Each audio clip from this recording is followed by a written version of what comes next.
Hello everyone. So in today's video lecture, we are going to discuss about the preparation of history for the UPSC Civil Services Examinations and other state services examinations. तो आज के इस video lecture में हम लोग history की तैयारी पर बात करेंगे कि यूपीएससी सिविल सर्विसेज परीक्षा के लिए और पीसीएस जैसी अन्य परीक्षाओं के लिए हमें हिस्ट्री को किस प्रकार तैयार करना चाहिए.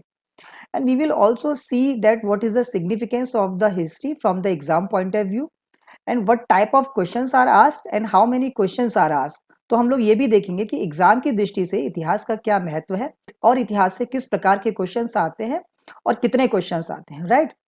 And apart from all these things we will also discuss about the syllabus and we will see that in syllabus on what part we have to focus, right. तो हम लोग ये भी देखेंगे कि इतिहास का सिलेबस क्या है. और as you all know that कि इतिहास जो हिस्ट्री है that is a very comprehensive subject. इसका जो सिलेबस है वो बहुत विस्तृत है. तो वो कौन से कोर एरियाज हैं जिन पर हम अगर काम करें तो हम मैक्सिमम स्कोर हिस्ट्री में कर सकते हैं, right. And in last we will discuss that what strategy should be followed and what are the important books that are needed for a better preparation. Alright, let's begin. So the more you know about the past the better prepared you are for the future. तो जितना हम अपने past को अच्छी तरह समझेंगे जानेंगे उतना ही हम भविष्य के लिए अच्छी तैयारी कर पाएंगे. Alright, let's move ahead. So what is history? So we can see that history is the study of past cultures spread over the period of time. In the layman language, culture is communicable intelligence or knowledge which is communicated from generation to generation. It is the knowledge of customs, ethics, beliefs, attitude, norms, technology, behavior, etc. तो इतिहास क्या है? इतिहास समय की अवधि में फैली प्राचीन संस्कृतियों का अध्ययन है. आम भाषा में संस्कृति संचारी बुद्धि या ज्ञान है जो एक पीढ़ी से दूसरी पीढ़ी तक संप्रेषित होती है. यह रीति रिवाजों, नैतिकता, विश्वासों, दृष्टिकोण, मानदंडों, प्रौद्योगिकी, व्यवहार आदि का ज्ञान है. तो जब भी हम हिस्ट्री की बात करते हैं तो हमारे माइंड में ये आता है कि अरे हिस्ट्री में तो बहुत सारी डेट्स याद करनी होती हैं, कौन सी लड़ाई किसने किसके साथ लड़ी, कब लड़ी गई. इतिहास पढ़ने का मतलब केवल यही नहीं है, बल्कि हम इतिहास में ये जानते हैं कि पास्ट टाइम में जो कल्चर्स रही थी वो कैसे ट्रेडिशंस को फॉलो करती थी, उनके रिलीजियस बिलीफ्स क्या थे, उनका उनका जो टेक्नोलॉजी पार्ट था वो कितना स्ट्रांग था, उनके और कस्टम्स क्या थे, एथिक्स क्या थे.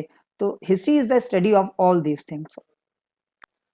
सो when we talk about history, अगर हम हिस्ट्री की बात करें तो यूपीएससी के लिए और जो पीसीएस परीक्षाएं होती हैं उसमें हिस्ट्री को हम दो पार्ट्स में डिवाइड करते हैं. एक तो है इंडियन हिस्ट्री और दूसरा है वर्ल्ड हिस्ट्री. अब इंडियन हिस्ट्री की बात करें तो इंडियन हिस्ट्री को फिर से तीन पार्ट्स में डिवाइड किया गया है, ancient, medieval and modern.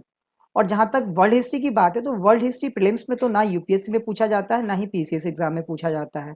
Basically world history से रिलेटेड जो क्वेश्चंस होते हैं वो यूपीएससी की मेंस की परीक्षा में जीएस पेपर 1 में आते हैं. ऑलराइट, तो नीचे एक नोट भी लिखा हुआ है, in some state PCS exam such as in Uttarakhand PCS questions from world history are not asked. तो यूपीएससी मुख्य परीक्षा में जीएस पेपर 1 में विश्व इतिहास से संबंधित क्वेश्चंस आते हैं, लेकिन अगर पीसीएस एग्जाम की बात करें तो वहां मुख्य परीक्षा में भी विश्व इतिहास से संबंधित क्वेश्चन जनरली नहीं आते हैं, नहीं पूछे जाते हैं. ऑलराइट,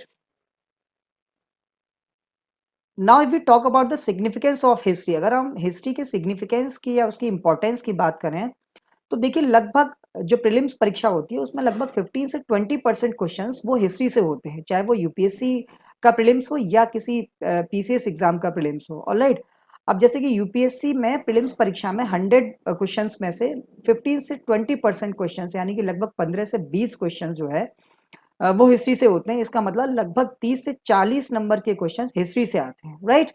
तो आप समझ सकते हैं कि हिस्ट्री का इंपॉर्टेंस काफी ज्यादा है प्रीलिम्स के पेपर में, राइट.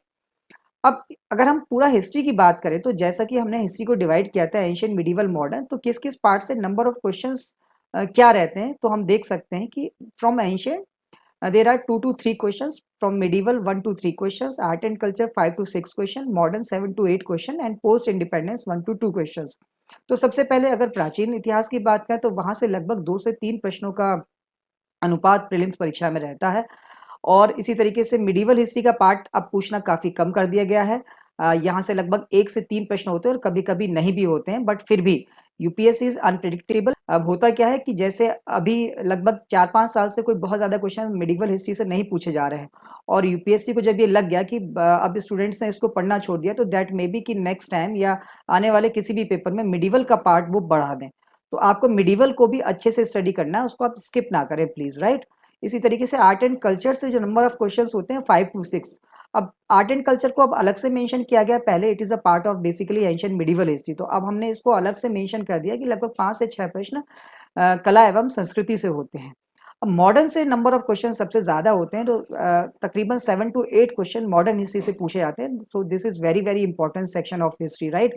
तो एंशिएंट मिडिवल और मॉडर्न की अगर हम बात करेंगे तो आपको ज्यादा फोकस करना है मॉडर्न हिस्ट्री पर, राइट। मॉडर्न हिस्ट्री में भी जो इंडियन नेशनल मूवमेंट है दैट इज आफ्टर 1857, और 1857 के बाद भी स्पेसिफिकली 1885 के बाद का जो पीरियड है, यानी कि foundation of Indian national Congress, वहां से जो बाद का सेक्शन है that is very very important, right. अब कुछ क्वेश्चंस पोस्ट इंडिपेंडेंस से भी पूछे जाने लगे हैं, लगभग 1 से 2 क्वेश्चंस वहां से कभी कभी आ जाते हैं, तो आप थोड़ा सा पोस्ट इंडिपेंडेंस पीरियड जो है उसको भी थोड़ा सा आपको स्टडी करना पड़ेगा। तो this is all about number of questions from different sections of history, right. I hope कि आपको अच्छे से समझ में आया होगा। सो ये number of questions in different years है इन प्रीलिम्स। ये यूपीएससी से जो यूपीएससी के प्रीलिम्स में जो डिफरेंट डिफरेंट ईयर्स में जो क्वेश्चंस आए हैं हिस्ट्री के सेक्शन से, वो आप देख सकते हैं। जैसे 2011 में देयर वर 11 क्वेश्चंस, और फिर 17 क्वेश्चन, 11 क्वेश्चंस, 2019 में 17 क्वेश्चंस रहे, और 2018 में 15 क्वेश्चंस। तो ऑन एन एवरेज हम कह सकते हैं कि 15 से 20 क्वेश्चन जो है वो हिस्ट्री से रहते हैं, राइट, इन एवरी ईयर। अब अगर हम सिलेबस की बात करें तो सबसे पहले अगर प्रीलिम्स का हम सिलेबस देखें तो जो सिलेबस में मेंशन किया हुआ है that is history of India and Indian national movement, right. तो केवल यही मेंशन किया हुआ। अब हिस्ट्री ऑफ इंडिया में एंशिएंट मिडिवल मॉडर्न तीनों पार्ट आ जाएंगे, और इंडियन नेशनल मूवमेंट को अलग से मेंशन किया हुआ है। इट मीन्स कि एंशिएंट मिडिवल मॉडर्न को पढ़ने के बाद आपको ज्यादा फोकस स्पेशली करना है इंडियन नेशनल मूवमेंट पर, यानी कि भारतीय राष्ट्रीय आंदोलन पर, राइट। और अगर मेंस की बात करें तो जैसा हमने देखा था कि पीसीएस मेंस एग्जामिनेशन में खास तौर से कुछ स्टेट्स में, है ना, जैसे उत्तराखंड पीसीएस का मैंने एग्जांपल दिया, वहां पर वर्ल्ड हिस्ट्री से रिलेटेड क्वेश्चंस मेंस में भी नहीं आते हैं। स्पेशली आपको पढ़ना है यूपीएससी के मेंस के लिए जीएस पेपर 1 जो होता है उसके लिए आपको वर्ल्ड हिस्ट्री थोड़ा सा पढ़ना पड़ेगा। उसमें भी जो सिलेबस मेंशन किया हुआ है that is Indian heritage and culture, history and geography of the world and society. तो यहाँ पर वर्ल्ड हिस्ट्री से रिलेटेड क्वेश्चन भी आते हैं, राइट। तो this is about the syllabus. हमने प्रीलिम्स के सिलेबस को देख लिया और हमने मेंस के सिलेबस को भी देख लिया, राइट। अब अगर इंपॉर्टेंट टॉपिक्स की बात करें तो देखिए, as we know that the syllabus of history is very vast and it is not necessary that questions will be asked from each and every topic. इतिहास का जो सिलेबस है वो काफी ज्यादा कॉम्प्रिहेंसिव है, और ये जरूरी नहीं है कि हर टॉपिक से क्वेश्चन पूछे ही जाएं, but there are some core areas on which you have to focus. तो कुछ कोर एरियाज ऐसे हैं, कुछ इंपॉर्टेंट टॉपिक्स ऐसे हैं जहां पर हमें फोकस करना है, क्योंकि वहां से रेगुलर क्वेश्चंस पूछे जाते हैं। अब ये कोर एरियाज कौन से, ये कैसे पता चलेगा? तो for that, after studying the syllabus and analyzing the previous year's question papers, you should redefine your syllabus and categorize the topics into most important, less important and least important. तो इसके लिए आपको क्या करना है? सबसे पहली चीज जो आपको करनी है, सबसे पहले अपना सिलेबस को अच्छे से स्टडी करना है, और सिलेबस को स्टडी करने के साथ साथ फिर आपको प्रीवियस ईयर्स क्वेश्चन पेपर को बहुत अच्छे से एनालाइज करना है। अब ये दोनों काम करने के बाद आप अपने सिलेबस को रीडिफाइन कर सकते हैं, खुद से अपना एक सिलेबस बना लीजिए, और अब आपको ये पता चल गया कि वो कौन कौन से टॉपिक्स हैं, वो कौन कौन से एरियाज है जहां से क्वेश्चन लगभग हर साल पूछे जाते हैं, फिर वो कौन से एरियाज है जहां से क्वेश्चन 1-2 साल के इंटरवल पर पूछे जाते हैं, और फिर वो कौन से एरियाज हैं जहां पर क्वेश्चन पूछने की संभावना बहुत कम है, 3-4 या 5 साल में कभी 1 या 2 प्रश्न पूछ लिए जाते हैं। तो आपको अपने पूरे सिलेबस को 3 कैटेगरी में डिवाइड कर लेना है, most important topics, less important topics and least important topics. तो ये स्ट्रेटेजी आपको बना लेनी चाहिए, जिससे आप जब प्रिपरेशन करेंगे तो आपको बहुत कन्वीनियंस होगी और आप बहुत अच्छे से हिस्ट्री को कवर कर पाएंगे, राइट। सो अब अगर हम सिलेबस को थोड़ा और डिटेल में जानने की कोशिश करें तो सबसे पहले एंशियंट हिस्ट्री के अगर हम टॉपिक्स देखें तो देखिए, प्री हिस्टोरिक एज यानी प्राग ऐतिहासिक काल, आईवीसी यानी Indus valley civilization, that is also called Harappan civilization, and then Vedic age, Mahajanapadas, religious reforms, Buddhism, Jainism and the Hindu philosophy, Mauryan empire, post Mauryan age, Shunga dynasty, Kanva dynasty, the Satavahanas, Indo Greek, Shakas, Parthians, Kushanas etcetera, and then Gupta empire, फिर उसके बाद post Gupta period, Pushyabhutis, the Maukharis, the Chalukyas, the Pallavas, the Pandyas, and other is Sangam is that is chair Chola Pandyas. तो ancient history के कुछ ये general topics हैं। Basically ये topics मैंने इसलिए मेंशन किए कि आप जब भी सिलेबस देखें तो आपको एक क्रोनोलॉजी जरूर आपके माइंड में रहनी चाहिए कि आखिर इतिहास में पहली घटना कौन सी हुई, उसके बाद कौन सी घटना हुई, पहले कौन सा एम्पायर था, फिर उसके बाद कौन सा एम्पायर आया। तो ये सब आपको क्रोनोलॉजिकली जानना बहुत ज़रूरी है। अब इस पूरे सिलेबस में अगर हम कुछ इंपॉर्टेंट टॉपिक्स को अगर हम देखना चाहें कि जहाँ से क्वेश्चंस लगभग आ ही जाते हैं, जो कि बहुत इंपॉर्टेंट टॉपिक्स हैं, तो देखिए मैं आपको बता सकता हूँ वो टॉपिक्स। थोड़ा सा आपको पहला टॉपिक तैयार करना पड़ेगा, that is prehistoric age. यहाँ से रेगुलर क्वेश्चंस तो नहीं पूछे जाते हैं, बट कभी कभी एक दो साल में क्वेश्चंस पूछे जा सकते हैं, राइट। तो इसको आपको अच्छे से तैयार करना कर लेना होगा। पुरा पाषाण काल, मध्य पाषाण काल, फिर नव पाषाण काल, फिर उसके बाद ताम्र पाषाणिक संस्कृतियां, यानी कि हम बात करें तो palaeolithic, mesolithic, neolithic and chalcolithic cultures, right. तो यहाँ पे आपको ये पढ़ते हुए ध्यान रखना है कि चेंजेस कैसे कैसे आए। जैसे पैलियोलिथिक पीरियड था या पुरा पाषाण काल था, पुरा पाषाण काल से जब हम मीजोलिथिक पीरियड में आए यानी मध्य पाषाण काल में आए, तो कौन कौन से चेंजेस, कौन कौन से डेवलपमेंट हुए, तो उनको आपको जरूर माइंड में रखे और अपने नोट्स हल्के से बना लेने चाहिए, राइट। इसी तरीके से इंडस वैली सिविलाइजेशन या सिंधु घाटी सभ्यता, ये एक इम्पॉर्टेंट टॉपिक है और इसको आपको जरूर अच्छे से पढ़ लेना चाहिए। इसमें भी आप लोग फोकस रखें सोशल लाइफ कैसी थी, रिलीजियस बिलीफ्स क्या थे, राइट। और ट्रेड एंड कॉमर्स कहाँ कैसा था, क्या क्या चीज़ों का एक्सपोर्ट होता था, कौन कौन सी चीज़ें इंपोर्ट की जाती थी, कहाँ एक्सपोर्ट होता था, कहाँ से इंपोर्ट होता था, राइट। और फिर हम बात करें सोशल लाइफ की, बात करें वो क्या खाते थे, कपड़े कैसे पहनते थे, ऑर्नामेंट्स कैसे कैसे थे उनके, इन सब चीज़ों को याद रखना है। Apart from all these thing you have to focus on art and culture also, right. तो आपको जब आप हड़प्पा सभ्यता को तैयार करें तो कला और जो स्थापत्य है उस पर भी आपको फोकस करना है। जैसे कि जब हम हड़प्पन सिविलाइजेशन पढ़ते हैं वहाँ पे सील्स यानी मुहरों की बात आती है, जो मुहर होती थी, राइट। तो वो किस प्रकार की होती थी, कौन कौन से टाइप्स की थी, किससे बनी होती थी, उन पे कौन कौन से सिंबल्स बने होते थे, ये सब आपको देख लेना है, राइट। इसी तरीके से उनकी स्क्रिप्ट की बात करें, उनकी जो लिपि थी वो कैसी थी, है ना। तो इन सब चीज़ों को आपको माइंड में रख के इसको पढ़ लेना चाहिए। और मोर ओवर जो इम्पोर्टेंट हड़प्पन साइट्स हैं और उन साइट्स से कौन कौन सी फाइंडिंग्स हुई हैं, कौन कौन सी चीज़ें प्राप्त हुई, ये भी आपको पता होना चाहिए। और वो साइट्स कहाँ कहाँ लोकेटेड है, राइट। गुजरात है तो गुजरात में कौन सी है, सिंध में कौन सी है, राजस्थान में कौन सी है, हरियाणा में कौन सी साइट है। तो इन सारी चीज़ों को माइंड में रख के आपको जो है इंडस वैली सिविलाइजेशन को तैयार कर लेना चाहिए। इसी तरीके जो नेक्स्ट टॉपिक है Vedic age, this is also very very important topic. तो वैदिक काल जो है ये भी बहुत इंपॉर्टेंट है। वैदिक काल को हम दो पार्ट्स में पढ़ते हैं, पूर्व वैदिक काल और उत्तर वैदिक काल, यानी early Vedic period and later Vedic period, right. तो उसमें भी आपको जो है social life, economic life, religious life, इन सारी चीज़ों को माइंड में रख के पढ़ना है। और ये भी ध्यान रखना है कि अर्ली वैदिक पीरियड से जब लेटर वैदिक पीरियड तक पहुंचते हैं, यानी पूर्व वैदिक काल से उत्तर वैदिक काल तक आते आते समाज में, अर्थव्यवस्था में, जो राजनीतिक व्यवस्था थी उसमें, इन सारी चीजों में कौन कौन से परिवर्तन, कौन कौन से चेंजेस आए, तो इसको माइंड में रख के आपको जरूर पढ़ना होगा, राइट।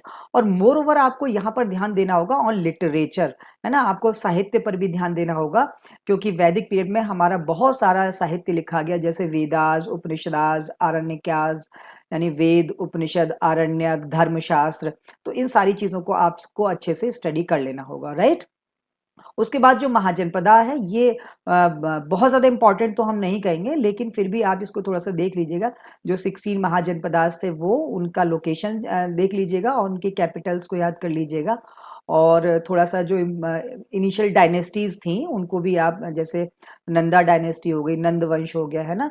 तो इनको थोड़ा सा आप पढ़ लीजिएगा। अगला जो टॉपिक है दैट इज रिलीजियस रिफॉर्म, वो टॉपिक बहुत इंपॉर्टेंट है। यहाँ हम पढ़ेंगे बुद्धिज्म और जैनिज्म के बारे में, बौद्ध धर्म और जैन धर्म के बारे में, और साथ साथ हम पढ़ेंगे जो हिंदू फिलॉसफी है, जो हिंदू दर्शन शास्त्र है, उसके बारे में भी पढ़ेंगे। यानी कि अगर हम बात करें हिंदू फिलॉसफी की, तो जो 6 स्कूल्स ऑफ हिंदू फिलॉसफी हैं उनको आपको पढ़ लेना होगा। लेकिन आपको ज़्यादा ध्यान देना है on Buddhism and Jainism, right. तो बौद्ध धर्म और जैनिज्म पे आपको ध्यान देना है। इनका राइज कैसे हुआ, इनके उदय के पीछे कौन कौन से कारण थे। फिर आपको जो दोनों रिलीजन्स हैं उनमें जो आपका, उनकी फिलॉसफी क्या है, उनकी टीचिंग्स क्या है, उनके बिलीव्स क्या है, राइट। और उनके डॉक्ट्रिनल प्रिंसिपल्स जो है उनमें कौन कौन से डिफरेंसेस हैं, राइट। जैसे कि रीबर्थ की अगर बात है तो रीबर्थ में बुद्धिज्म बिलीव करता था या नहीं, और जैनिज्म का उस बारे में क्या सोचना था, आत्मा के बारे में क्या सोचना था, इन सारी चीज़ों को आपको देख लेना होगा और अंतर के साथ पढ़िए कि what are the basic differences, सैद्धांतिक जो अंतर हैं बौद्ध धर्म में और जैन धर्म में वो क्या है, राइट। और फिर इसके साथ साथ आपको इन दोनों धर्मों के साहित्य को भी अच्छे से पढ़ लेना चाहिए, राइट। अब यहाँ पर ये बहुत ज़्यादा इंपॉर्टेंट नहीं है कि भगवान बुद्ध के पिता का नाम क्या था या उनकी पत्नी का नाम क्या था, इन सारी चीज़ों को आप एक बार पढ़ लीजिए, लेकिन उस पर बहुत ज़्यादा फोकस करने की, उनको रटने की ज़रूरत नहीं है। आपको कहाँ ध्यान देना है, आपको टीचिंग्स पे ध्यान देना है, आपको उनके डॉक्ट्रिन्स पे, उनकी फिलॉसफी पे और लिटरेचर पे आपको ज़्यादा ध्यान रखना है, राइट। तो ये टॉपिक बहुत बहुत इंपॉर्टेंट है, इसको मोस्ट इंपॉर्टेंट टॉपिक की कैटेगरी में हम रख सकते हैं, राइट। और इसको बहुत अच्छे से आपको स्टडी करना होगा, ऑलराइट। इसके बाद जो नेक्स्ट इंपॉर्टेंट टॉपिक है that is Mauryan empire, Maurya साम्राज्य। ये भी एक इंपॉर्टेंट टॉपिक हो सकता है और इसमें आप बेसिकली जो इंपॉर्टेंट किंग्स हैं उसको आपको पढ़ना है। स्पेशली इसमें हम अशोका पे थोड़ा ज़्यादा ध्यान देंगे, उनके द्वारा कौन कौन से रिफॉर्म्स लाए गए, फिर उनका जो धम्मा है, जो उन्होंने एक नया धर्म चलाया था जिसके बारे में कहा जाता है, उसको थोड़ा-सा आपको स्टडी करना पड़ेगा। और इसके अलावा उनके जो एडिक्ट्स हैं, उनके जो शिलालेख हैं उनको आपको देखना पड़ेगा। इसके अलावा फिर आप ध्यान देंगे वहाँ का एडमिनिस्ट्रेशन कैसा था, पॉलिटिकल सिस्टम उनका क्या था, राइट, सोसाइटी कैसी थी, इकोनॉमिक लाइफ कैसी थी, ये सब आपको ध्यान देना। और फिर उसके बाद आपको आर्ट एंड आर्किटेक्चर को भी ध्यान में रखना होगा, राइट। तो मौर्यन एम्पायर को आप जो है उसको भी इम्पोर्टेंट टॉपिक की लिस्ट में आप शामिल कर सकते हैं। फिर पोस्ट मॉडर्न एज है, ये कोई बहुत ज़्यादा इम्पोर्टेंट टॉपिक तो नहीं है, पॉलिटिकली आप जो है इस पर बहुत ज़्यादा ध्यान ना दें, बस थोड़ा-थोड़ा जो छोटी-छोटी डायनेस्टीज़ हैं एक बार उनको पढ़ लीजिए, जैसे शुंग वंश था, फिर कर्ण वंश आया, उसके बाद आपको थोड़ा-सा ज़्यादा ध्यान देना होगा इसमें सातवाहन डायनेस्टी पे, राइट। तो मौर्यों को जो रिप्लेस किया था साउथ इंडिया में वो सातवाहन डायनेस्टी ने किया था, तो ये थोड़ा-सा इम्पोर्टेंट है, सातवाहन वंश पे आप थोड़ा-सा ज़्यादा ध्यान दीजिएगा। और फिर पोस्ट मॉडर्न यानी मौर्योत्तर काल की बात करें तो बहुत सारे फॉरेन इन्वेजन्स यहाँ पर हुए थे, उनको भी आपको थोड़ा-सा पढ़ लेना होगा, जैसे इंडो ग्रीक्स, शक आए, फिर पार्थियंस आए, फिर कुषाण आए। इसमें से आप ज़्यादा ध्यान देंगे कुषाण के बारे में, क्योंकि कनिष्क ने बौद्ध धर्म के प्रचार-प्रसार के लिए काफ़ी ज़्यादा काम किया था, तो उसको आप थोड़ा-सा माइंड में रख के पढ़िएगा। फिर इसके बाद गुप्ता एम्पायर एक इम्पॉर्टेंट टॉपिक है, गुप्ता एम्पायर में भी आप कुछ चीज़ों पे फोकस करिएगा, जैसे important rulers and their reforms and their contribution to art and architecture. तो कला एवं स्थापत्य में उनका क्या योगदान रहा। फिर आप एडमिनिस्ट्रेशन तैयार करेंगे गुप्ता एम्पायर का, राइट। फिर इकोनॉमी तैयार करेंगे, जैसे गोल्डन एज कहा जाता है गुप्ता एम्पायर को, है ना, प्राचीन भारतीय इतिहास का स्वर्ण युग कहा जाता है। तो उसके पीछे कौन कौन से रीजंस थे, क्या इकोनॉमिक प्रॉस्पेरिटी थी या नहीं थी, राइट। सोसाइटल चेंजेस कौन कौन से आए, तो ये सारी चीज़ें आप लोग जो है गुप्ता पीरियड में आप स्टडी कर लीजिएगा। फिर इसके बाद बात करेंगे पोस्ट गुप्ता पीरियड की, तो उसमें कुछ छोटी छोटी डायनेस्टीज हैं।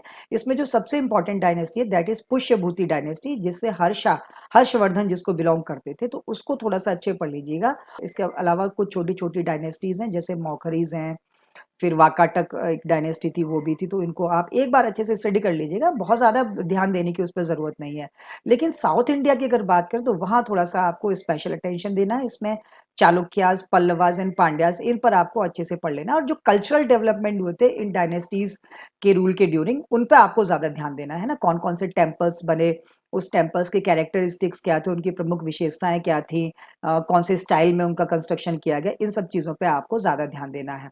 फिर आप एक important topic south Indian history के लिए संगम एज, संगम युग, उसको आप ज़रूर तैयार कर लीजिएगा। उनका लिटरेचर, उनकी सोसाइटी और उनका एडमिनिस्ट्रेशन, चेर, चोल, पांड्यास। तो संगम एज में ये 3 राजवंशों के नाम आते हैं, इसको भी आप एक इम्पॉर्टेंट टॉपिक की लिस्ट में आप इसको शामिल करिएगा। तो ये कुछ इम्पॉर्टेंट टॉपिक थे एंशिएंट हिस्ट्री से, राइट? तो आई होप कि आपको समझ में आया होगा कि आपको कहाँ ज़्यादा ध्यान रखना है और कौन-कौन से टॉपिक को आपको ज़्यादा फोकस करके पढ़ना है, राइट?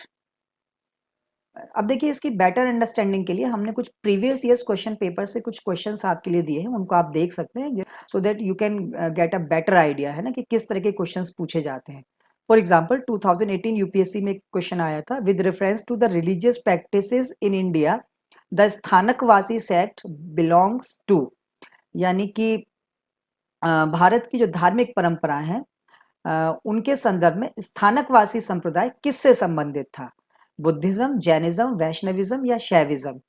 तो ये आपको प्रश्न आया था, इसका आंसर आपको देना था। तो इसका जो सही आंसर है वो जैनिज्म है, यानी जैन धर्म। जैन धर्म को अगर आपने थोड़ा-सा पढ़ा होगा तो हम 2 इम्पोर्टेंट ब्रांचेस में हमने डिवाइड किया था क्या, तो 2 इम्पोर्टेंट ब्रांचेस में ये डिवाइड होता है, श्वेतांबर एंड दिगंबर, राइट? तो जो श्वेतांबर ब्रांच थी उसी का एक सेक्ट था स्थानकवासी, राइट? तो ये क्वेश्चन वहाँ से आया है। देखिए बहुत सिंपल क्वेश्चन भी हम इसको नहीं करेंगे, तो थोड़ा-सा इन डेप्थ स्टडी की आपको ज़रूरत है। इसी तरीके से जो नेक्स्ट क्वेश्चन है, with reference to Indian history who among the following is a future Buddha yet to come to save the world? यानी भारतीय इतिहास के संदर्भ में भविष्य के बुद्ध कौन है, जिनके बारे में कहा जाता है कि वे पृथ्वी को बचाने के लिए आएंगे, राइट? तो ये भी यूपीएससी 2018 का एक क्वेश्चन है। इसमें कुछ ऑप्शंस हैं, अवलोकितेश्वर, लोकेश्वर, मैत्रेय या पद्मपाणि, राइट? तो इसका सही आंसर है मैत्रेय। इनको भावी बुद्ध कहा जाता है, भविष्य में अवतार लेने वाले बुद्ध। तो आप देख सकते हैं कि क्वेश्चंस का लेवल क्या है। लाइकवाइज एक और क्वेश्चन है which is also from 2018 UPSC paper. The question is with reference to cultural history of India, यानी भारत के सांस्कृतिक इतिहास के संदर्भ में कंसीडर द फॉलोइंग स्टेटमेंट्स, निम्नलिखित कथनों पर विचार करिए। पहला जो स्टेटमेंट है, most of the Tyagaraja kritis are devotional songs in praise of lord Krishna. तो त्यागराज के जो अधिकतर कृतियां हैं वो भक्तिपूर्ण गीत हैं जिन्हें कृष्ण की प्रशंसा में लिखा गया है। पहला स्टेटमेंट तो ये है। सेकंड है, Tyagaraja created several new ragas. Tyagaraja ने अनेक नए रागों का सृजन किया। फिर Annamacharya and Tyagaraja are contemporaries, यानी कि अन्नमाचार्य और त्यागराज समकालीन थे। थर्ड स्टेटमेंट ये है। फोर्थ स्टेटमेंट है, Annamacharya kirtans are devotional songs in praise of lord Venkateshwara. Annamacharya ने जो कीर्तन की रचना की है वो भगवान वेंकटेश्वर की प्रशंसा में भक्तिपूर्ण गीतों को लिखकर की है, राइट? तो ये 4 स्टेटमेंट थे। बेसिकली ये क्वेश्चन हम कह सकते हैं आर्ट एंड कल्चर वाले पार्ट से है, but it is also part of ancient history, right? तो ये क्वेश्चन था, बहुत अच्छा क्वेश्चन था, राइट? तो इसमें ऑप्शंस थे 1 एंड 3, 2 एंड 4, 1 2 3 एंड 2 3 4। तो the right answer is B. D यानी कि 2 and 4 are correct and 1 and 3 are wrong, right? इसका एक्सप्लेनेशन दिया हुआ है, आप लोग इसको अच्छे से पढ़ के और अधिक ज्यादा जानकारी इसके बारे में ले लीजिएगा, राइट? फिर नेक्स्ट क्वेश्चन है, which one of the following is not a Harappan site? निम्नलिखित में से कौन एक हड़प्पा कालीन स्थल नहीं है? तो यूपीएससी 2019 का क्वेश्चन है, थोड़ा स्टैटिक क्वेश्चन है। जैसा कि मैंने जब सिलेबस अभी हम डिस्कस कर रहे थे वहां बताया था कि इंपॉर्टेंट साइट्स, उनके लोकेशन को आपको याद कर लेना है और वहां से जो इंपॉर्टेंट फाइंडिंग्स है उनको भी आपको याद कर लेना है। तो वहीं से मिलता जुलता एक क्वेश्चन है कि इनमें से कौन एक हड़प्पा कालीन स्थल नहीं है? चन्हूदारो, कोटदीजी, साहगौरा और देसलपुर, राइट? तो जिन्होंने आईवीसी को पढ़ा होगा वो इसका आंसर इजीली बता सकते हैं। कोटदीजी इसका सही आंसर है, जो कि अब पाकिस्तान में, ये एक अर्ली हड़प्पन साइट है, यानी पूर्व हड़प्पा कालीन स्थल है, राइट? तो ये इसका करेक्ट आंसर है। फिर नेक्स्ट क्वेश्चन को अगर हम देखें, consider the following, deification of the Buddha, treading the path of Bodhisattvas, image worship and rituals. तो कुछ स्टेटमेंट है, डेफिकेशन ऑफ बुद्धा यानी बुद्ध को देवता के रूप में मान लेना, treading the path of Bodhisattvas, bodhisattva के रास्ते पर चलना, इमेज वर्शिप एंड रिचुअल्स यानी मूर्ति पूजा और कर्मकांड। तो which of the above is slash are the features of Mahayana Buddhism? तो इनमें से महायान बौद्ध धर्म के कौन कौन से विशेषताएं हैं, राइट? कि महायान बौद्ध धर्म में इनमें से कौन कौन चीजों को फॉलो किया जाता था, ये प्रश्न आया था यूपीएससी 2019 में। तो ऑप्शन है 1 only, 1 and 2, 2 and 3, 1 2 and 3, right? तो करेक्ट आंसर इज डी यानी 1 2 3। तीनों स्टेटमेंट ठीक है। यानी कि जैसे अभी हमने एक प्रश्न में देखा था कि जैनिज्म को हमने 2 पार्ट में डिवाइड किया था, श्वेतांबर एंड दिगंबर।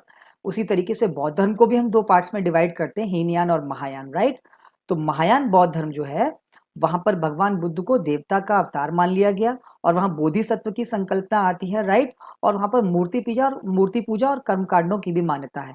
तो all statement are correct, right? इसमें सोर्स भी दिया हुआ है, एनसीईआरटी 12 पेज नंबर 103 पे आप पढ़ सकते हैं, राइट? तो थोड़ा सा जो इंपॉर्टेंट चीज है उन पे ध्यान दीजिए। डॉक्ट्रिनल बिलीफ्स जो है, राइट, न केवल जैनिज्म और बुद्धिज्म में बल्कि इनके अंदर जो डिफरेंट सेक्ट्स थे उनमें सैद्धांतिक समानताएं क्या थी और अंतर क्या थे, ये भी आपको अच्छे से स्टडी करना होगा, राइट? फिर एक नेक्स्ट क्वेश्चन है, with reference to forced labour that is Vishti in India during the Gupta period which one of the following statement is correct. तो गुप्त काल में फोर्स लेबर होती थी, यानी कि बेगार प्रथा होती थी जिसको विष्टि कहा जाता था। बेगार प्रथा का मतलब होता है काम करवा लेना लेकिन उसके बदले में पेमेंट नहीं करना, राइट। तो उसको विष्टि कहा जाता था गुप्ता पीरियड में। उसके बारे में कुछ स्टेटमेंट्स दिए हुए हैं, यूपीएससी 2019 का ये क्वेश्चन है। It was considered a source of income for the state, a sort of tax paid by the people. आप इन स्टेटमेंट को अच्छे से पढ़ लीजिएगा, राइट। बस इन क्वेश्चन को दिखाने का एक ही उद्देश्य है कि आपको ये पता चल जाए कि क्वेश्चन पूछने का तरीका क्या है और हमें किस तरीके से अपनी स्ट्रेटेजी को बना के अच्छी तैयारी करनी है, राइट। तो इसका सही आंसर ए है, आप लोग देख लीजिए। फिर 2014 का एक क्वेश्चन है, the national motto of India Satyameva Jayate inscribed below the emblem of India is taken from. यानी सत्यमेव जयते कहाँ से लिया गया है, राइट। यानी कठ उपनिषद, छांदोग्य उपनिषद, ऐतरेय उपनिषद और मुंडक उपनिषद। तो करेक्ट आंसर इज मुंडक उपनिषद। तो मुंडक उपनिषद से भारत का जो ध्येय वाक्य है सत्यमेव जयते वो लिया गया है, राइट। तो ये कुछ एंशिएंट के क्वेश्चंस थे, प्रीवियस ईयर्स क्वेश्चन पेपर से लिए गए थे। अब हम मिडिवल की बात करते हैं। मिडिवल में सबसे पहले अगर हम कुछ टॉपिक्स को देखें जो इंपॉर्टेंट टॉपिक्स हैं, पूरा सिलेबस तो यहाँ पर देना पॉसिबल नहीं है, लेकिन कुछ इंपॉर्टेंट टॉपिक्स को क्रोनोलॉजिकली हमने मेंशन किया हुआ, हम देख सकते हैं। सबसे पहले मुस्लिम इन्वेजन यानी मुस्लिम आक्रमण आक्रमण इसमें हम सबसे पहले अरब आक्रमण पढ़ेंगे, विच हैपेंड इन 712 एडी, जो 712 ईस्वी में हुआ, यानी मोहम्मद बिन कासिम के द्वारा। फिर टर्किश इन्वेजन हुए, फिर तुर्क आक्रमण हुए। ये दो फेजेस में हुए, पहला महमूद गजनवी 1000 एडी के आसपास, और फिर उसके बाद मोहम्मद गौरी 1175 में। तो इनको अच्छे से आपको पढ़ लेना होगा, ठीक। फिर political condition during 750 and 1200 AD, फिर 750 से 1200 ईस्वी के बीच का जो पीरियड था उसमें राजनीतिक कंडीशन क्या थी भारत की, वो आपको पढ़ लेनी है। इस पीरियड को हम अर्ली मिडिवल पीरियड भी बोलते हैं या हम इसको राजपूत काल भी बोलते हैं। तो इसमें जो इंपॉर्टेंट राजपूता डायनेस्टीज थी, you have to focus on that, right. जैसे the Pratihara dynasty, the Palas of Bengal, the Rashtrakutas, the Cholas, right. तो चोला साउथ इंडिया की डायनेस्टी हो गई। तो जो प्रमुख राजवंश थे उत्तर भारत के, राइट, उनको आपको अच्छे से पढ़ लेना होगा। ये basically it is a time of political disintegration. ये राजनीतिक विखंडता की स्थिति थी। देयर वर स्मॉल पेटी states in different parts of the country, यानी कि देश के बहुत सारे भागों में छोटे छोटे स्मॉल स्टेट्स थे। तो वो आपको स्टडी कर लेना, जिससे कि जब दिल्ली सल्तनत आएगा तो आपको एक बेटर अंडरस्टैंडिंग हो जाए कि दिल्ली सल्तनत की स्थापना से पहले भारत की स्थिति क्या थी, राइट।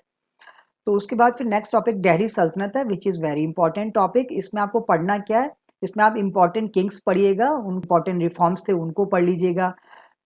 फिर उनका कंट्रीब्यूशन क्या रहा आर्ट एंड कल्चर में या कुछ और रिफॉर्म्स में, वो पढ़ लीजिएगा। फिर आप एडमिनिस्ट्रेशन को अच्छे से पढ़िएगा, यानी प्रशासन क्या था, कैसा था दिल्ली सल्तनत में। फिर society, economy and cultural development, यानी कि art and architecture and literature. ये सारी चीज़ें आपको दिल्ली सल्तनत के लिए पढ़ लेनी होंगी, राइट। इसी तरीके से फिर नेक्स्ट इंपॉर्टेंट टॉपिक है मुगल्स। इसमें भी जो इंपॉर्टेंट किंग्स हैं उनको आपको पढ़ना होगा। फिर वही social economic condition, administration, art and culture. तो ज्यादा फोकस आप लोग आर्ट एंड कल्चर पे रखिएगा। पॉलिटिकल हिस्ट्री से क्वेश्चन बहुत ज्यादा नहीं पूछे जाते हैं, लेकिन उसमें भी जो इंपॉर्टेंट किंग्स हैं, जैसे अगर हम दिल्ली सल्तनत की बात करें तो स्टार्टिंग से अगर हम चलें तो अलाउद्दीन खिलजी हम पढ़ सकते हैं, और उसके बाद मोहम्मद बिन तुगलक और फिर फिरोज शाह तुगलक। ये कुछ इंपॉर्टेंट किंग्स रहे हैं जिनके बारे में आपको ज़रूर पढ़ लेना चाहिए। इसी तरीके से मुगल्स की अगर बात करें तो Akbar is very very important. फिर शाहजहां, उनके टाइम पे लॉट ऑफ कंस्ट्रक्शन कराया गया था, तो वो आपको पढ़ लेना है। फिर पॉलिसीज ऑफ औरंगजेब आपको पढ़ लेना है, राइट। तो जो इंपॉर्टेंट किंग्स हैं उनको आप पढ़िए अच्छे से, और बाकी के जो किंग्स हैं उनके बारे में थोड़ा थोड़ा ज़रूर पढ़ लीजिए, जिससे कि अगर प्रश्न कभी आ भी जाए तो आप अच्छे से उसको अटेम्प्ट कर पाएँ। फिर नेक्स्ट टॉपिक है भक्ति सूफी मूवमेंट। ये टॉपिक बहुत इंपॉर्टेंट है, इसको आपको बहुत अच्छे से तैयार करना पड़ेगा, राइट। बेटर होगा कि आप एक दो अच्छी बुक्स से इस टॉपिक को पढ़कर और उसको समराइज तरीके से प्रिसाइज वे में अपने खुद के नोट्स मेकिंग कर लीजिएगा, क्योंकि इस टॉपिक से रिलेटेड जो मैटर है वो बहुत स्कैटर्ड है। कोई एक पर्टिकुलर बुक में आपको ये मैटर बहुत ज़्यादा अच्छा नहीं मिलेगा। तो इट्स बेटर कि आप खुद के नोट्स प्रिपेयर कर लें, और यहाँ से क्वेश्चन आने के चांसेस बहुत ज़्यादा रहते हैं, ठीक है। फिर आपको साउथ इंडियन हिस्ट्री में विजयनगर और बहमनी किंगडम को अच्छे से पढ़ लेना होगा। इसमें भी आप विजयनगर को बहुत अच्छे से पढ़ लें, उनका एडमिनिस्ट्रेशन कैसा था और जो इम्पोर्टेंट रूलर्स थे उनके द्वारा क्या क्या कॉन्ट्रीब्यूशन किया गया आर्ट एंड आर्किटेक्चर में या लिटरेचर में। ऑलराइट, तो this is all about medieval history. And let's have some questions from previous years papers, जिससे कि आपको और अच्छी समझ इसकी बन जाए। कुछ क्वेश्चंस देख लेते हैं। 2018 के पेपर से क्वेश्चन है, with reference to the cultural history of India consider the following statements. Bharat के सांस्कृतिक इतिहास के संदर्भ में निम्नलिखित कथनों पर विचार करिए। White marble was used in making Buland Darwaza and Khanqah at Fatehpur Sikri. Second है, red sandstone and marble were used in making Bara Imambara and Rumi दरवाजा एट लखनऊ। राइट, तो मैंने आपसे कहा था कि पॉलिटिकल हिस्ट्री से क्वेश्चन उतने ज्यादा नहीं होंगे जितना आर्ट एंड कल्चर से होंगे। तो आप मिडिवल हिस्ट्री को पढ़ें तो ज्यादा ध्यान आप आर्ट एंड कल्चर का जो डेवलपमेंट था उस पर आप जरूर ध्यान रखिएगा। राइट, तो एक बहुत अच्छा क्वेश्चन है। अगर आपने इन डेप्थ स्टडी की होगी तभी आप इस क्वेश्चन को कर पाएंगे, अदरवाइज अटेम्प्ट नहीं हो पाएगा। राइट, तो करेक्ट आंसर इज ए, यानी वन ओनली। इसका एक्सप्लेनेशन भी दिया हुआ है, आप लोग उसको पढ़ सकते हैं। Next question is, which one of the following foreign travellers elaborately discuss about diamonds and diamond mines of India. तो जब आप मिडिवल हिस्ट्री पढ़ेंगे तो मिडिवल हिस्ट्री में बहुत सारे फॉरेन ट्रेवलर्स आएंगे। इट विल बी बेटर कि आप जो इंपॉर्टेंट फॉरेन ट्रेवलर्स थे उनके बारे में शॉर्ट में नोट्स बना लीजिए आप। राइट, तो एक दो साल में क्वेश्चन वहां से अक्सर देखा गया है कि पूछ ही लिया जाता है, जैसे कि ये क्वेश्चन 2018 में पूछा गया। ऑलराइट, इसी तरीके से नेक्स्ट क्वेश्चन मुगल से है और ये 2019 में पूछा गया। With reference to Mughal India, what is or are the differences between jagirdar and zamindar. तो जागीरदार और जमींदारी सिस्टम जो थे उसमें क्या डिफरेंसेस थे, वहां से ये क्वेश्चन है और बहुत अच्छा क्वेश्चन है, आप इसको देख सकते हैं। राइट, इसका एक्सप्लेनेशन भी दिया हुआ है, आप इसको अच्छे से पढ़ लीजिएगा जिससे कि आपको समझ में आ जाएगा कि कितना इन डेप्थ स्टडी आपको कर लेनी होगी। बेसिकली जैसा हमने कहा था कि मुगल एडमिनिस्ट्रेशन को आपको अच्छे से पढ़ लेना होगा, तो ये एडमिनिस्ट्रेशन से रिलेटेड क्वेश्चन ही हम मान सकते हैं। इसी तरीके से 2019 का एक और क्वेश्चन दिल्ली सल्तनत से है। In the revenue administration of Delhi Sultanate, the in charge of revenue collection was known as amil. तो दिल्ली सल्तनत के प्रशासन में राजस्व वसूली से संबंधित अधिकारी आमिल कहलाता था। The iqta system of sultan of Delhi was an ancient indigenous institution. यानी जो दिल्ली के सुल्तान द्वारा जो इक्ता सिस्टम लाया गया था वो प्राचीन भारतीय संस्था थी। नेक्स्ट है, the office of Mir Bakhshi came into existence during the reign of Khalji sultans of Delhi. यानी मीर बख्शी का जो पद आया था वो दिल्ली के खलजी सुल्तानों के समय में आया था। तो ये कुछ स्टेटमेंट्स हैं और एडमिनिस्ट्रेशन से सीधा सीधा जुड़ा हुआ प्रश्न है, आप इसको अच्छे से पढ़ सकते हैं। तो correct answer is one only. Right, तो दिल्ली सल्तनत में जो रेवेन्यू कलेक्शन का जो ऑफिसर होता था वो कहलाता था आमिल। राइट, और जो इक्ता सिस्टम है ये एक पर्शियन ट्रेडिशन था, इंडिजिनस इंस्टीट्यूशन ये नहीं था। इसी तरीके से मीर बख्शी की जो पोस्ट है वो मुगल एडमिनिस्ट्रेशन में मिलती है, दिल्ली एडमिनिस्ट्रेशन में नहीं। जिन्होंने दिल्ली एडमिनिस्ट्रेशन को पढ़ा होगा उनको पता होगा कि जो आर्मी ऑफिसर होता था आर्मी डिपार्टमेंट का, वो मीर बख्शी नहीं बल्कि दिल्ली सल्तनत में दीवाने अर्ज कहलाता था। राइट, या आरिज ए ममालिक कहलाता था। दीवाने अर्ज डिपार्टमेंट कहलाता था मिलिट्री डिपार्टमेंट, और उसका जो ऑफिसर होता था that was known as Ariz ए ममालिक। राइट, तो इसका एक्सप्लेनेशन भी है, आप देख सकते हैं।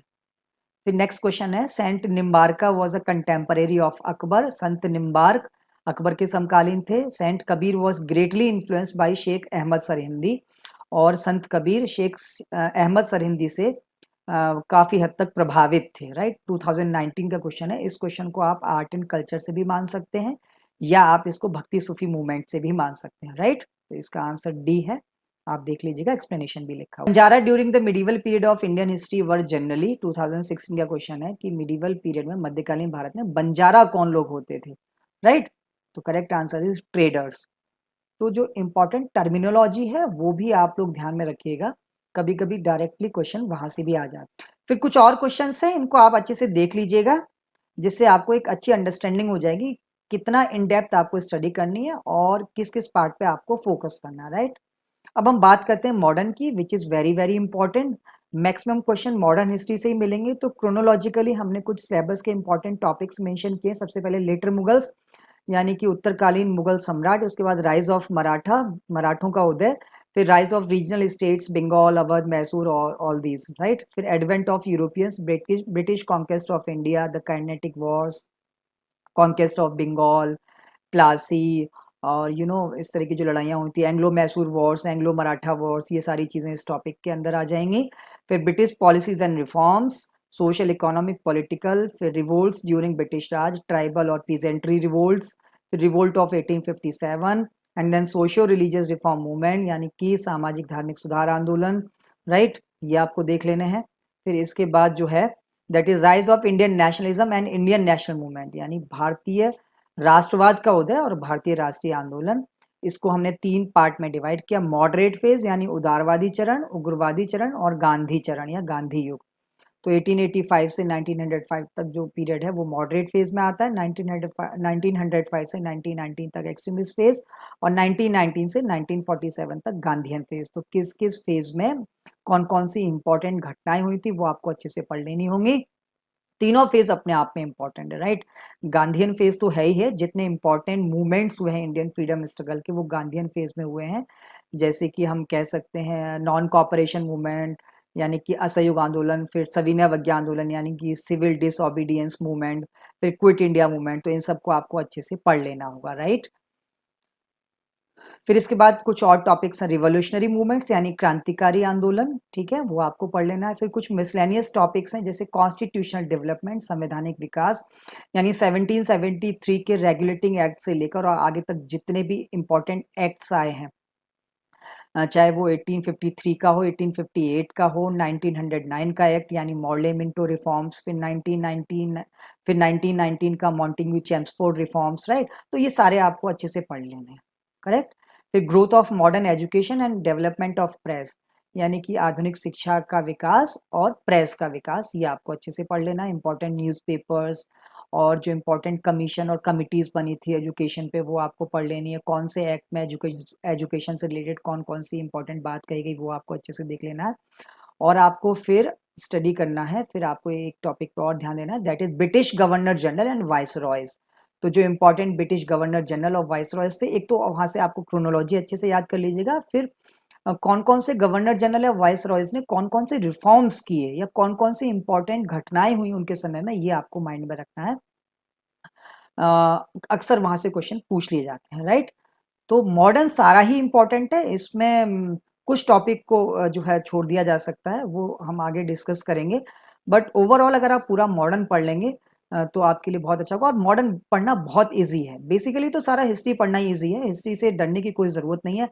बस आपको ये पता होना चाहिए कि किस तरीके से आपकी अप्रोच क्या होनी चाहिए पढ़ने की, राइट। ये जो मिसअंडरस्टैंडिंग है कि डेट्स बहुत याद करनी पड़ती हैं, there is nothing like that, आपको अब ये पता ही चल गया होगा। ऑलराइट, तो आपको ज़्यादा ध्यान देना है मॉडर्न हिस्ट्री पे, और क्योंकि मैक्सिमम क्वेश्चंस यहीं से पूछे जाते हैं। और इसमें भी आपको ज़्यादा ध्यान देना है rise of Indian nationalism and Indian national movement. इसके बाद का जो सेक्शन है, इसके बाद का जो पार्ट है, वहाँ आपको यू हैव टू पे मोर अटेंशन।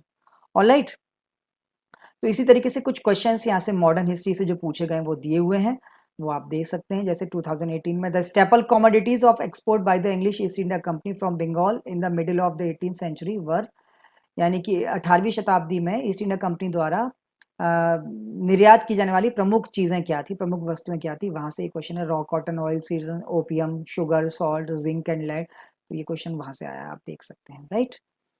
इसी तरीके से which one of the following is a very significant aspect of Champaran Satyagraha. तो जितने इंपॉर्टेंट मूवमेंट्स हैं, चाहे वो छोटे मूवमेंट्स हैं चाहे बड़े हैं, आपको सारे अच्छे से पढ़ लेने हैं, राइट। तो जैसे कि चंपारण सत्याग्रह से 2018 में एक क्वेश्चन आया, इसको आप पढ़ लीजिएगा अच्छे से। इसी तरीके से नेक्स्ट क्वेश्चन है, who among the following were the founders of the Hind मजदूर सभा एस्टैब्लिश इन 1948। तो 1948 में जो हिंद मजदूर सभा बनी थी उसके संस्थापक कौन कौन लोग थे, ये क्वेश्चन वहां से आया है, राइट। फिर नेक्स्ट क्वेश्चन है, which one of the following statements does not apply to the systems of subsidiary alliance introduced by Lord Wellesley. तो लॉर्ड वेलेजली द्वारा जो सहायक संधि लाई गई थी उसके बारे में कुछ स्टेटमेंट्स हैं, वो आपको बताने हैं कि कौन कौन से सही हैं उसके बारे में, राइट। 2018 का क्वेश्चन है। फिर नेक्स्ट है, he wrote biographies of Mazzini, Garibaldi, Shivaji and Shri Krishna, stayed in America for some time and was also elected to the Central Assembly। तो इन्होंने मैजिनी, गैरिबाल्डी, शिवाजी और श्री कृष्ण की जीवनी लिखी, कुछ समय तक ये अमेरिका में भी रहे और सेंट्रल असेंबली के लिए भी चुने गए। ये कौन थे? तो सीधा सीधा क्वेश्चन है, राइट। तो इसका सही आंसर है लाला लाजपत राय। एक्सप्लेनेशन में कुछ और चीज़ें लिखी हुई उनके बारे में, आप अच्छे से पढ़ लीजिएगा। फिर कुछ और क्वेश्चंस हैं, उनको भी आप देख लीजिएगा, जिससे आपको एक अच्छा आइडिया हो जाएगा कि मॉडर्न हिस्ट्री में भी क्वेश्चन किस किस तरीके के पूछे जाते हैं, राइट। जैसे चार्टर एक्ट से क्वेश्चन है ये एजुकेशन के बारे में, which of the following led to the introduction of English education in India. 2018 में क्वेश्चन पूछा, तो ये आप देख सकते हैं। फिर कुछ और क्वेश्चन है, आप देख लीजिएगा अच्छे से कि जिससे आपको ये अप्रोच डेवलप करने में हेल्प मिलेगी कि आपको कहाँ कहाँ फोकस करना है। जैसे चार्टर एक्ट ऑफ 1813 के बारे में क्वेश्चन है, तो इसको आप अच्छे से पढ़ लीजिएगा। फिर स्वदेशी मूवमेंट के बारे में क्वेश्चन है, 2019 में पूछा गया, और बहुत अच्छा क्वेश्चन है, आप लोग इसको अच्छे से पढ़ लीजिएगा, राइट। फिर 2014 से भी एक क्वेश्चन दिया हुआ है, what was or were the object of Queen Victoria's proclamation of 1858। 1858 में महारानी विक्टोरिया का जो घोषणा थी उसके क्या उद्देश्य थे, इससे रिलेटेड कुछ स्टेटमेंट्स दिए हैं, ये आपको पढ़ लेना और फिर उसका सही आंसर करना। तो ये कुछ क्वेश्चंस थे प्रीलिम्स के, तो ये आप अच्छे से देख लीजिएगा। फिर अब बात करें मेंस की, तो मेंस में जो क्वेश्चन पूछे जाते हैं यूपीएससी के जीएस पेपर 1 में पूछे जाते हैं। 2019 के पेपर से कुछ क्वेश्चंस लिए हुए हैं, आप लोग देख सकते हैं। 1857 का विप्लव ब्रिटिश शासन के पूर्ववर्ती 100 वर्षों में बार बार घटित छोटे एवं बड़े स्थानीय विद्रोहों का चरमोत्कर्ष था। सुस्पष्ट कीजिए, 150 वर्ड्स में ये आंसर लिखना था। The 1857 uprisings was the culmination of the recurrent big and small local rebellions that had occurred in the preceding 100 years of British rule, elucidate, right। तो ये क्वेश्चन 1857 के रिवोल्ट से था। इसी तरीके से कुछ और क्वेश्चन है, 19वीं शताब्दी के भारतीय पुनर्जागरण और राष्ट्रीय पहचान के उद्भव के मध्य सहलग्नताओं का परीक्षण कीजिए, ये भी 150 वर्ड्स में 10 मार्क्स का क्वेश्चन है। फिर नेक्स्ट क्वेश्चन है, many voices had strengthened and enriched the nationalist movement during the Gandhian phase, elaborate. ये 250 वर्ड्स का क्वेश्चन है और 15 मार्क्स का क्वेश्चन है। फिर है 1940 के दशक के दौरान सत्ता हस्तांतरण की प्रक्रिया को जटिल बनाने में ब्रिटिश साम्राज्यिक सत्ता की भूमिका का आकलन कीजिए, 250 वर्ड्स में। देखिए मेंस में जो क्वेश्चंस पूछे जा रहे हैं वो सीधे सीधे क्वेश्चन नहीं है, सबसे इंपॉर्टेंट चीज है कि क्वेश्चन को अच्छे से समझ लेना कि क्वेश्चन में पूछा क्या जा रहा है, राइट। तो इसमें 1-2 मिनट का आप टाइम लेके सोच लीजिए कि क्वेश्चन की नीड क्या है, only then start your writing, right. ये नहीं कि क्वेश्चन पढ़ा और एकदम से आंसर लिखना स्टार्ट कर दिया, बिकॉज अगर आप क्वेश्चन को ही अच्छे से नहीं समझ पाएंगे तो आपका आंसर जो होगा वो सॉलिड नहीं होगा। तो बेटर होगा कि आप 1-2 मिनट का समय लेके पहले अच्छे से सोच लें, फिर उसके बाद अपना आंसर लिखना स्टार्ट करें। फिर वर्ल्ड हिस्ट्री से क्वेश्चन है, स्पष्ट कीजिए कि अमेरिकी एवं फ्रांसीसी क्रांतियों ने आधुनिक विश्व की आधारशिलाएं किस प्रकार निर्मित की थी, 250 वर्ड्स में। फिर 2018 के पेपर से कुछ क्वेश्चंस हैं, safeguarding the Indian art heritage is the need of the movement, discuss. भारतीय कला विरासत का संरक्षण वर्तमान समय की आवश्यकता है, चर्चा कीजिए, 150 वर्ड्स में सीधा सीधा क्वेश्चन पूछा गया। भारत के इतिहास की पुनर्रचना में चीनी और अरबी यात्रियों के वृत्तांतों के महत्व का आकलन कीजिए। नेक्स्ट क्वेश्चन, वर्तमान समय में महात्मा गांधी के विचारों के महत्व पर प्रकाश डालिए। तो इस तरह के क्वेश्चंस मेंस में पूछे जाते हैं। फिर नेक्स्ट है, अंग्रेज किस कारण भारत से करारबद्ध श्रमिक अन्य उपनिवेशों में ले गए थे, क्या वे वहां पर अपनी सांस्कृतिक पहचान को परिरक्षित रखने में सफल रहे हैं, 250 वर्ड्स का बहुत अच्छा क्वेश्चन है। फिर नेक्स्ट, श्री चैतन्य महाप्रभु के आगमन से भक्ति आंदोलन को एक असाधारण नई दिशा मिली थी, चर्चा करें, 250 वर्ड्स, राइट। इसी तरीके से 2017 के पेपर से भी कुछ क्वेश्चंस दिए हुए हैं, इनको आप अच्छे से पढ़ लीजिएगा और आंसर राइट करने की भी कोशिश करिएगा। पहले क्वेश्चन को अच्छे से समझना, और देखिए यहाँ वर्ड लिमिट भी मेंशन की हुई है, इसलिए आपको टू द पॉइंट आंसर लिखना है, आप वर्ड लिमिट को बहुत ज़्यादा एक्सीड ना करें, राइट। तो आपके पास जितने भी कंटेंट्स हैं उनको आप अच्छे से पहले से देख लीजिए, सोच लीजिए स्टार्टिंग कैसे करनी है, एंड कैसे करना है, कौन से इंपॉर्टेंट पॉइंट्स आपके आंसर में होने चाहिए और कौन से इंपॉर्टेंट पॉइंट्स ऐसे जिनको आप छोड़ भी सकते हैं, बिकॉज वर्ड लिमिट मेंशन है, उससे ज़्यादा आपके पास समय भी नहीं है और आपको लिखना भी नहीं चाहिए, राइट। तो ये कुछ क्वेश्चन 2017 के पेपर से, इनको भी आप अच्छे से पढ़ लीजिएगा, जिससे आपको पता चल जाएगा कि क्वेश्चन कैसे पूछे जाते हैं। अब लास्ट में हम बात करेंगे इंपॉर्टेंट बुक लिस्ट की। देखिए फॉर एंशिएंट मिडीवल हम लोग स्टार्ट करेंगे एनसीईआरटी से, क्लास 6 से 8 की एनसीईआरटीज पढ़ लीजिए। फिर 11th क्लास की ओल्ड एनसीईआरटी पढ़ लीजिए, बहुत अच्छी बुक है। फिर न्यू एनसीईआरटी 11th 12th, और इस पर आप फोकस करेंगे आर्ट एंड कल्चर पर। फिर तमिलनाडु स्टेट बोर्ड की क्लास 11th की बुक है, वो भी आपको एंशिएंट मिडीवल को तैयार करने में बहुत हेल्पफुल रहेगी। तो इसी तरीके से हम लोग मॉडर्न हिस्ट्री के रिसोर्सेज भी देख सकते हैं। सबसे पहले ओल्ड एनसीईआरटी क्लास 12th, ये आपको पढ़ लेनी है। इसके बाद एक बहुत अच्छी बुक है brief history of modern India spectrum by Rajiv Ahir sir, and it is available in both medium English and Hindi, right. इसके बाद फिर India struggle for independence Bipin Chandra sir की बुक है, हिंदी इंग्लिश दोनों में आती है, आप इसका भी यूज कर सकते हैं। फिर तमिलनाडु स्टेट बोर्ड की क्लास 12th की हिस्ट्री की book which will be also very useful, right. फिर पोस्ट इंडिपेंडेंस के लिए आप स्नेहिल त्रिपाठी एंड सोनाली बंसल की बुक आती है, मैग्रो हिल की बुक है, बहुत पतली सी बुक है। इसको आप पढ़ के एक दो क्वेश्चंस जो आते हैं प्रीलिम्स में पोस्ट इंडिपेंडेंस से, उनको आप अच्छे से इजीली कवर कर सकते हैं, right. So this is all about the Indian history resources. Now we talk about world history, तो उसके लिए कुछ बुक्स हमने मेंशन की हैं, जैसे नॉर्मन लो की बुक है, इंग्लिश में ये बुक अवेलेबल है। However it is a very bulky book, but if you have enough time then please go for it, because इससे आपको एक बहुत अच्छी अंडरस्टैंडिंग क्रिएट हो जाएगी। Otherwise if you are running short of time, अगर आपके पास समय की कमी है, तो फिर आप कृष्णा रेड्डी सर की बुक को प्रेफर कर सकते हैं। ये बुक क्वेश्चन आंसर फॉर्म में और बहुत अच्छे तरीके से चीज़ों को प्रिसाइज फ्रेम में, आप कह सकते हैं बिल्कुल एक जैसे कि नोट्स के तरीके से इसमें अच्छे से दिया हुआ है। तो आप वर्ल्ड हिस्ट्री के टॉपिक्स यहाँ से कवर कर सकते हैं, राइट। फिर हिंदी मीडियम के स्टूडेंट्स के लिए दीनानाथ वर्मा सर की बुक है, ये भी उनको यूज़ कर लेनी चाहिए, काफ़ी अच्छी बुक है। हालांकि एक दो बुक्स और आती हैं, आपको जो भी ठीक लगे वहाँ से आप ये टॉपिक्स कवर कर सकते हैं, राइट। तो ये हमने रिसोर्सेज की बात कर ली। So this is all about this video lecture. I hope कि ये वीडियो आपको पसंद आया होगा और इससे डेफिनेटली आपको अपनी हिस्ट्री की प्रिपरेशन करने में और एक अच्छी स्ट्रैटेजी बनाने में हेल्प मिलेगी, राइट। अब हमारा जो अगला वीडियो लेक्चर होगा वो मॉडर्न हिस्ट्री पर होगा।